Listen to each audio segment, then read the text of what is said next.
Hey there, Beckett. This is Mr. Rankin. I hope you're doing well. I hope your family's safe and feeling healthy. We're really going to miss you this week. So send me an email. If you record a video or if you want to share anything with the class while you're stuck at home, I'd love to share that with everyone in the classroom.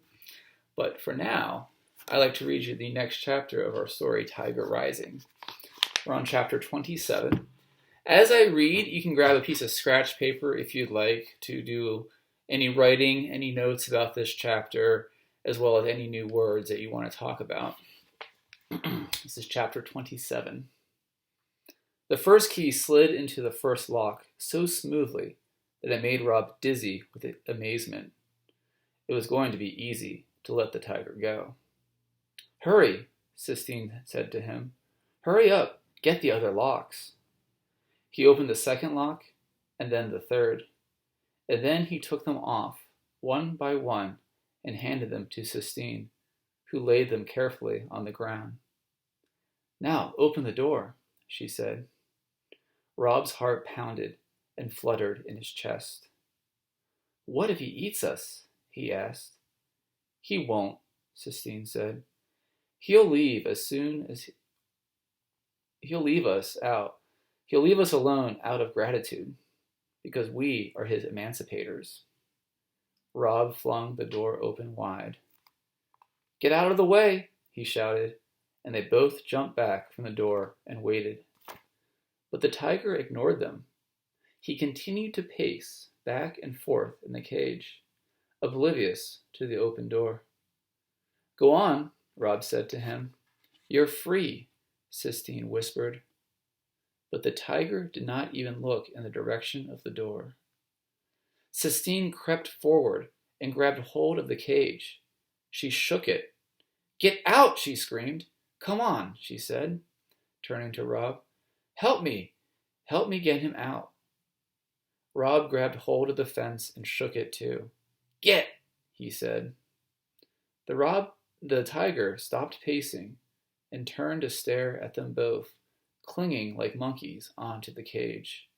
Go on, Rob shouted, suddenly furious. He shook the cage even harder. He yelled. He put his head back and howled. He saw that the sky above them was thick with clouds, and that made him even angrier. He yelled louder. He shouted at the dark sky. He shook the cage as hard as he could. Then Sistine put a hand on his arm. Shh, she said. He's leaving. Watch. And they both stared. The tiger stepped with grace and delicacy out of the cage. He put his nose up and sniffed the air. He took one tiny step and then another. And then he stopped and stood still. Sistine clapped her hands, and the tiger turned and looked back at them, his eyes blazing, and then he started to run. He ran so fast, it looked to Rob like he was flying. His muscles moved like a river. It was hard to believe that a cage had ever contained him. It didn't even seem possible. The tiger went leaping through the grass, moving further and further away from Rob and Sistine. He looked like the sun rising and setting again and again. And watching him go, Rob felt his own heart rising and falling, beating in time. There's only a few more chapters left in this book. Something to think about for this chapter would be, what is the tiger representing? And why do you think the tiger hesitated to leave the cage? I'll read you the next chapter tomorrow. Have a great day, Beckett. And of course, if you have any questions, shoot me an email or even give me a call at the school. All right, bye-bye.